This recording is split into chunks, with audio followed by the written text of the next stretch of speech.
अस्सलाम वालेकुम दोस्तों। उम्मीद है सब खैरियत से होंगे। Today I am back with the new disease which is constipation.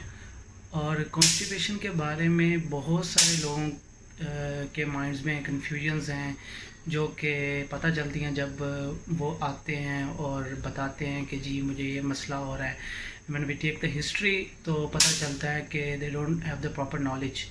तो आज की वीडियो का मकसद ये है कि इसके बारे में प्रॉपर बताया जाए लोगों को कि ये क्या है और इसका घर पे कैसे ट्रीटमेंट किया जा सकता है। आई मीन आप ख़ुद कैसे इसको ठीक कर सकते हैं और किन कंडीशंस में आपको डॉक्टर के पास जाने की ज़रूरत होती है।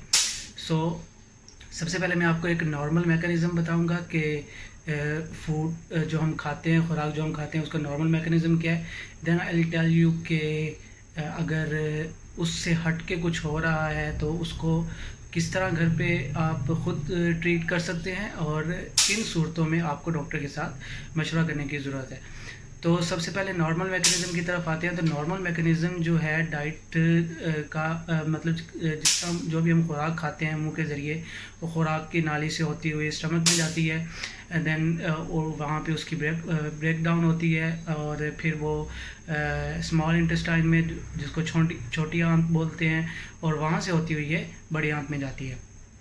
अब छोटी आंत में जो है वो फूड की जब ब्रेक डाउन हो चुकी होती है तो वहाँ से जो है वो उसके अंदर से जो विटामिन्स होते हैं, कार्बोहाइड्रेट्स, प्रोटीन, फैट्स, तो जितनी भी हमारी बॉडी के लिए ज़रूरी चीज़ें होती हैं वहाँ से वो उनकी एब्जॉर्प्शन हो जाती है इनटू द ब्लड।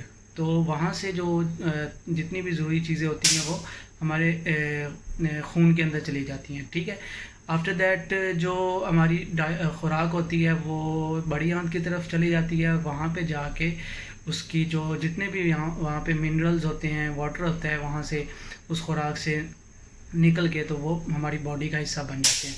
तो वहाँ पे जाके जो भी हमने खाया हुआ होता है वो स्टूल फॉर्म में आ जाता है when it reaches to the sigmoid colon, जो कि लास्ट पोर्शन है हमारी बड़ी आंत का। ठीक है।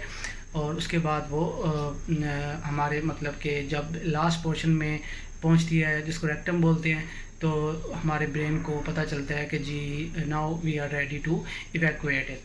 तो ये एक नॉर्मल प्रोसीजर है और इसमें जो है हर इंसान को जो है कम से कम दिन में एक दफ़ा जो है वो टॉयलेट जाने की हाजत होती है। ठीक है।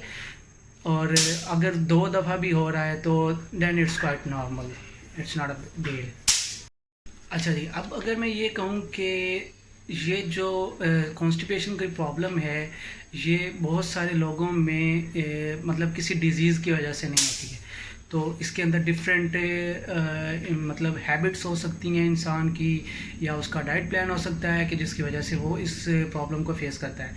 तो इसके अंदर जो डिफरेंट चीज़ें मैं आपको बताऊंगा कि जो कि चेंज करने से हम इसको जो है वो खुद ब खुद ठीक कर सकते हैं।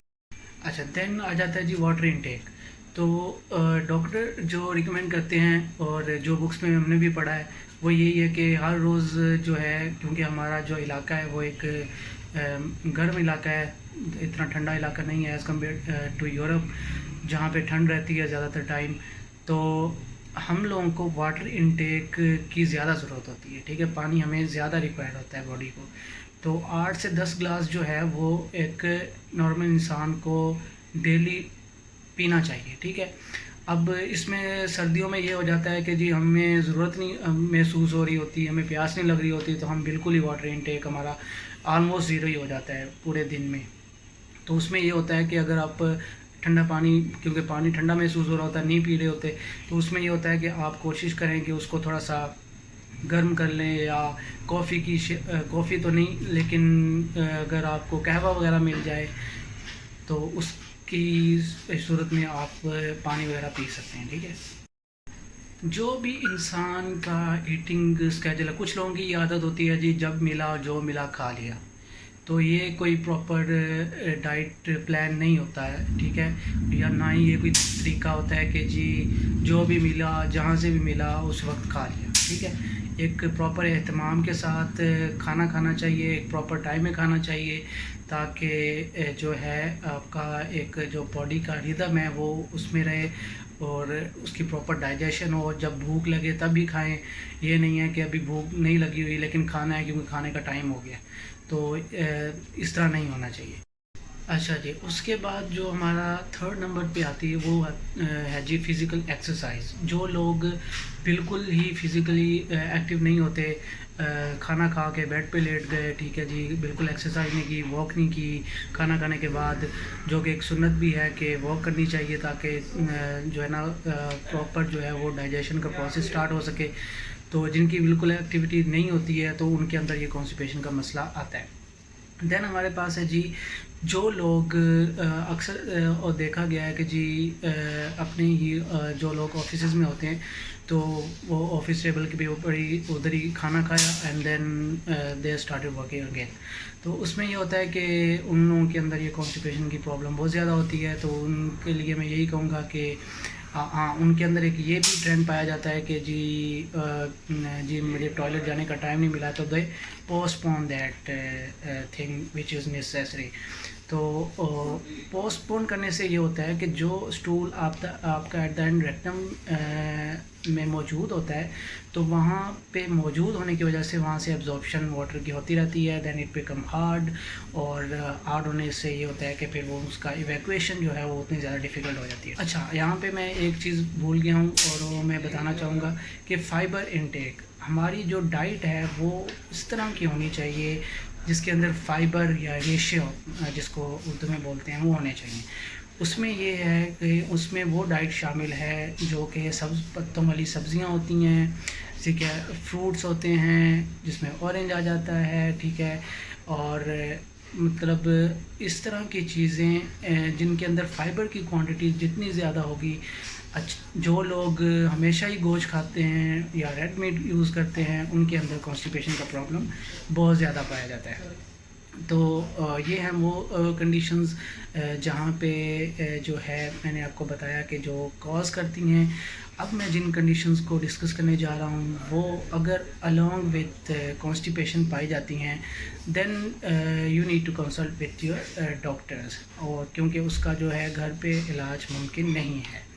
उनमें जो सबसे पहले आ जाता है कि अगर डायरिया और कॉन्स्टिपेशन मतलब दस्त आ रहे हैं एक हफ़्ता और दूसरा हफ़्ता जो है वो आपको कॉन्स्टिपेशन हो रही है, तो अगर ये अल्टरनेट कर रहे हैं then this might be a serious condition, तो उसमें जो है आपको डॉक्टर से कंसल्ट करना लाजमी है।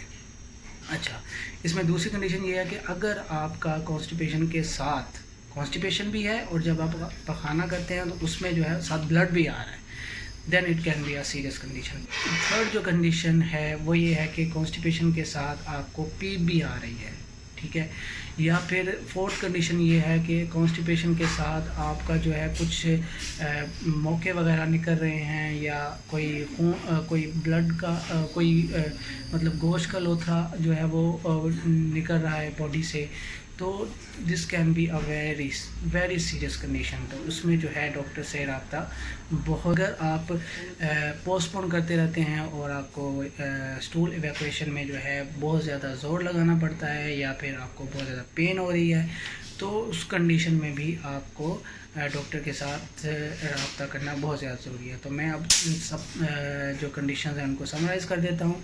अगर आप कॉन्स्टिपेशन के पेशेंट हैं और कॉन्स्टिपेशन के साथ आपको जो है वो कॉन्स्टिपेशन के साथ ब्लड आ रहा है या फिर पीप आ रही है या फिर जिस्म से कोई गोश्त का लोथड़ा या मोके वगैरह निकल रहे हैं या फिर डायरिया और कॉन्स्टिपेशन जो है वो अल्टरनेट कर रहे हैं, ठीक है, तो या फिर ये है कि आपको पखाना करते वक्त बहुत ज़्यादा ज़ोर लगाना पड़ रहा है या फिर उससे पेन हो रही है महसूस आपको, तो इन कंडीशंस में आप उसका घर पे या फिर डाइट्स को चेंज करके आप उसका इलाज नहीं कर सकते।